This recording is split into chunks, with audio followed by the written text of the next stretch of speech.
देखते आंखों और सुनते कानों को रोशनी वाइज की तरफ से अस्सलाम वालेकुम। दोस्तों, ये एक ऐसी कहानी है जो आज इस माशरे में आम होती जा रही है, सुनाना चाहती हूँ। एक ऐसी दास्तान जो रोज रूह को घायल करती है। औलाद की खुशी से महरूम होने के बावजूद मैं एक खूबसूरत अजवाजी जिंदगी गुजार रही थी। साइम मेरा शोहर और मेरा मान थे, मेरी जिंदगी थे। औलाद ना होने का ताना मुझे साइम ने कभी नहीं दिया था। बाजी, मुझे फादिया के घर जाना है, साइम भाई छोड़ देंगे ना? मेरी छोटी बहन सादिया ने मुझसे पूछा। क्यों नहीं छोड़ेंगे? मेरी क्या मजाल के होम मिनिस्टर के किसी हुक्म की खिलाफ वर्जी करूं? सारम ने शौक होते हुए कहा। अच्छा सादिया, वापसी साइम के साथ होगी या फिर ऑटो करा कर वापिस आ जाओगी? बाजी, ये जीजा जी किस लिए हैं? सादिया ने भी शौकी के साथ कहा।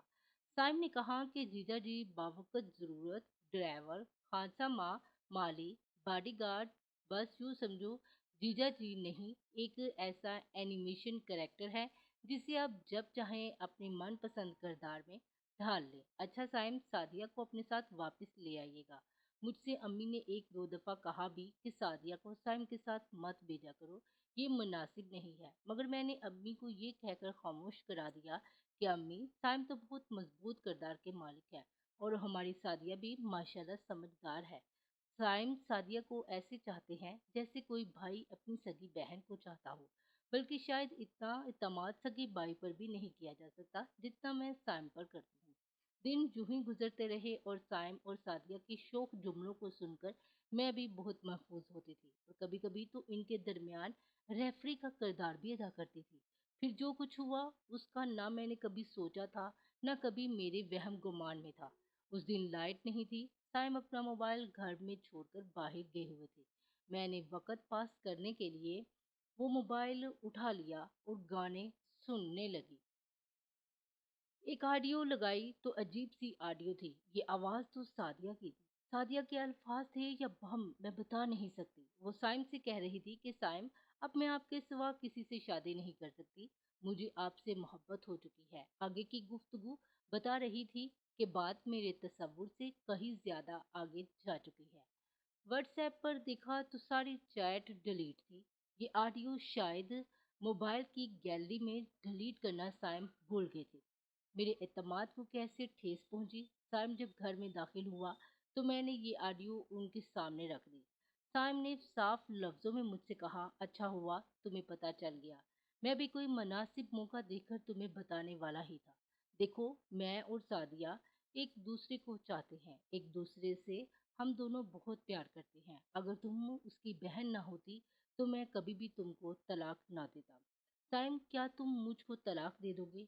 मैंने फटी फटी आंखों के साथ सैम से पूछा। हाँ, क्यों नहीं, कि दो बहनों को एक साथ नकाह में नहीं रखा जा सकता।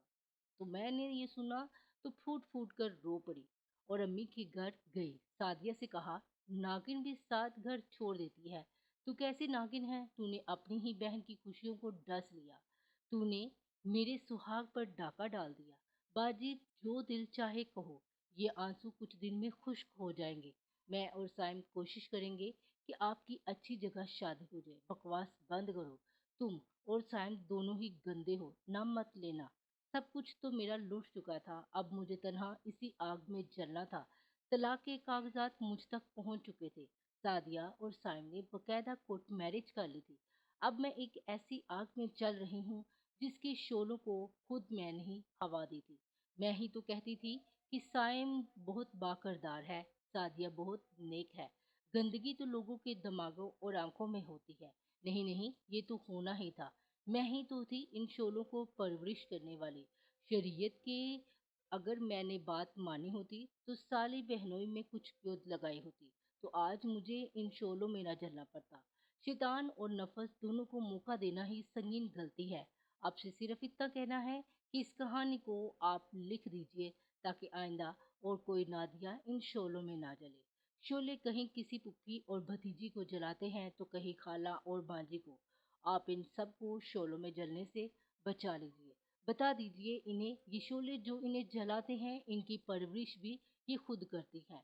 रोशन ख्याली की आड़ में, मॉडर्निज्म के खुमार में, इस्लाम में ही निजात है, इस्लाम में ही सुकून व राहत है। आइए नादिया की इस सच्ची कहानी को दूसरों तक पहुंचाए।